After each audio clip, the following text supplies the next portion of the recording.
என் அன்பு சகோதர சகோதரிகளே, நம்முடைய ஆண்டவரும் இரட்சகருமாகிய இயேசு கிறிஸ்துவின் நாமத்தில் உங்களை அன்போடு கூட வாழ்த்துகின்றேன். இந்த மாதத்தை நன்றியோடும் துதியோடும் ஸ்தோத்திரத்தோடும் துவங்குவதற்கு கிருபை கொடுத்த தேவனுக்கு உள்ளத்தின் ஆழத்திலிருந்து நன்றியும் துதிகளையும் ஏறெடுக்கிறேன். ஒவ்வொரு மாதத்தையும் நாம் துவங்கும் பொழுது கர்த்தர் நமக்கு ஒரு வாக்கு கொடுத்து நம்மை நடத்துவார். இந்த மாதத்திற்கும் கர்த்தர் நமக்கென ஒரு வார்த்தையை கொடுத்து நம்மை நடத்த சித்தம் கொண்டிருக்கின்றார். அந்த வார்த்தையை உங்களுக்காக நான் வேதத்திலிருந்து வாசிக்க விரும்புகிறேன். 1 சாமுவேலின் புத்தகம் 30ஆம் அதிகாரம் 8வது வசனம். தாவீது கர்த்தரை நோக்கி, நான் அந்த தண்டை பின்தொடர வேண்டுமா, அதை பிடிப்பேனா என்று கேட்டான். அதற்கு அவர், அதை பின்தொடர், அதை நீ பிடித்து சகலவற்றையும் திருப்பிக் கொள்ளுவாய் என்றார். தாவீதுக்கு ஒரு நெருக்கமான சூழ்நிலைமை. அவர் பெலிஸ்தரோடு அந்த வனாந்தரத்திலே ஒரு பரதேசியை போல ஒரு வாழ்க்கையை வாழ்ந்து கொண்டிருந்தார். பெலிஸ்தரின் தேசத்திலே சிக்லாக் என்ற இடத்திலே தங்கி இருந்தார். அவர் அரசனாக அபிஷேகம் பண்ணப்படுவார் என்று வாக்குத்தத்தத்தை பெற்றிருந்தும் அவருடைய வாழ்க்கையில் நடந்த இந்த சம்பவம் அவருக்கு இருந்த நெருக்கத்தை, அவமானத்தை, நிந்தையை சொல்லுகிறது. தாவீது பெலிஸ்தர் தேசத்திலே அவமதிக்கப்பட்டு திரும்பி வருகிறார். அங்கே வந்தால் சிக்லாக்கிலே அவருடைய பிள்ளைகள், மனைவி எல்லாரையும் அங்கு அமலேக்கேர் சூறையாடி கொண்டு போய் பட்டணத்தை சுட்டெரித்து போட்டார்கள். ஒன்றுமே இல்லாத நிலைமை, எல்லாம் சுட்டரிக்கப்பட்ட நிலைமை. இந்த நிலைமையிலே தாவீது நெருக்கப்படுகிறார். அவரோடு கூட இருக்கிறவர்கள் அவரை கல்லெறிந்து கொள்ள வேண்டும் என்று நினைக்கிறார்கள்.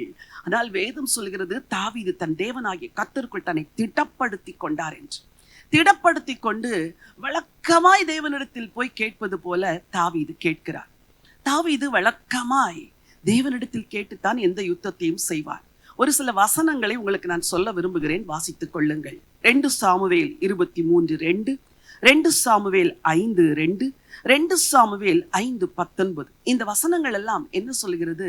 தாவீது தேவனிடத்தில் விசாரித்தார். நான் யுத்தத்திற்கு போகலாமா வேண்டாமா என்று விசாரிக்கிறார். ஆண்டவர், நீ போ, திருப்பிக் கொள்ளுவாய் என்று சொல்லுகிறாரே. இந்த வார்த்தை கிடைத்தவுடன் தாவீது விடாய்த்திருந்தும் எதிரிகளை பின்தொடர்கிறார். அங்கே அவருக்கு சகாயமும் கிடைக்கிறது.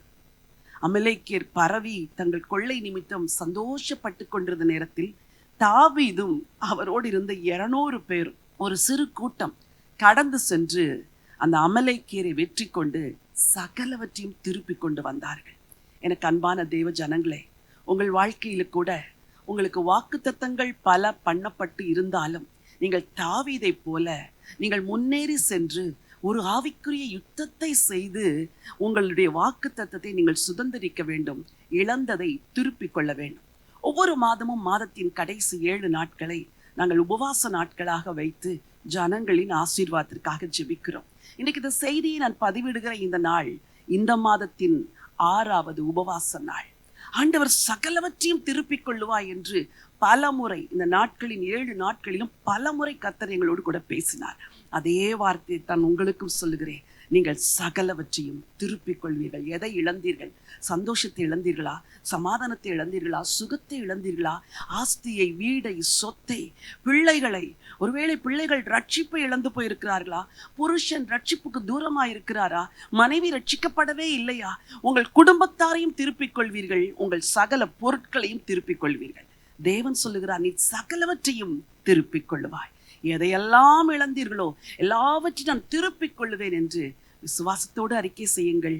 இந்த மாதம் சகலவற்றையும் திருப்பிக் கொள்ளுகிற மாதம். உங்களுக்காக ஜெபிக்க விரும்புகிறேன். ஜீவனுள்ள தேவனே, நல்ல ஆண்டவரே, நன்றி நிறைந்த உள்ளத்தோடு உம்மை ஸ்தோத்திரிக்கிறப்பா. நீ சகலவற்றையும் திருப்பிக் கொள்ளுவாய் என்று தாவீதுக்கு சொன்ன உம்முடைய வார்த்தையை உம்முடைய அடியார்கள் நாங்களும் நம்புகிறோம் அப்பா. உங்க பிள்ளைங்க தங்கள் வாழ்க்கையில எதையெல்லாம் இழந்தார்களோ, எதெல்லாம் அவர்களை விட்டு பறி போயிற்றோ, எதெல்லாம் அவர்களிடத்திலிருந்து பறிக்கப்பட்டதோ, சகலவற்றை இந்த மாதம் திருப்பிக் கொள்ள போகிறதற்காக உமக்கு நன்றி செலுத்துகிறப்பா. ஒருவேளை தங்கள் வெற்றியை இழந்து தோல்வியை தழுவி இருக்கலாம், உயர்வை இழந்து சிறுமைப்படுத்தப்பட்டிருக்கலாம், குடும்பத்தில் உள்ள நபர்கள் ரட்சிப்பை இழந்து அது நிமித்தம் குடும்பத்தார் துக்கத்தோடு கூட இருக்கலாம். அவர்கள் ஆஸ்தி, அவர்கள் பொருட்கள், அவர்களுடைய சம்பாத்தியம், வேலை, ஆண்டவரே அவருடைய வருமானம், அவர்களுடைய சேமிப்பு, எதை இழந்திருந்தால் ஆண்டவரே நீர் எல்லாவற்றையும் திருப்பி தருகிற தேவன். நீ பின்தொடர், சகலவற்றையும் திருப்பிக் கொள்ளுவாய் என்று தாவீதுக்கு சொன்னது போல உங்க பிள்ளைகளுக்கு சொல்லுகிறதற்காய் நன்றி. ஜெபத்திலே ஆண்டவரே முன்னேறி செல்ல உதவி செய்யுங்க. கர்த்தர் மேல் வைத்திருக்கிற விசுவாசத்தை விட்டுவிடாதபடிக்கு தொடர்ந்து முன்னேற உதவி செய்யுங்க. பரிசுத்த வாழ்க்கையில தொடர்ந்து முன்னேற உதவி செய்யுங்க. கர்த்தர் எல்லாவற்றையும் திருப்பி தருவார் என்ற நம்பிக்கையோடு இந்த மாதத்தை துவங்க உதவி செய்யுங்கப்பா. You are our restorer O God. எல்லாவற்றையும் திருப்பி கொடுக்க போகிறதற்காய் உங்களுக்கு கோடான கொடி ஸ்தோத்திரம். ஆண்டவரும் இரட்சகருமாகிய இயேசு கிறிஸ்துவின் நாமத்தில் ஜெபிக்கிறேன் ஜீவனுள்ள நல்ல பிதாவே, ஆமென். பிரியமானவர்களே, நீ சகலவற்றையும் திருப்பிக் கொள்ளுவாய் என்ற வார்த்தையின்படியே நீங்கள் இழந்த எல்லாவற்றையும் இந்த 6 மாதங்களில், உங்களுக்கு நான் சொல்லுகிறேன், இந்த 6 மாதங்களில் நீங்கள் எல்லாவற்றையும் திருப்பிக் கொள்வீர்கள். இந்த வருஷத்தின் நடுவிலே கிரியைகளை உயிர்ப்பிக்கிற கர்த்தர் உங்கள் வாழ்க்கையில் எல்லாவற்றையும் உயிர்ப்பிப்பார். You will restore everything. கர்த்தர் உங்களை ஆசீர்வதிப்பார்.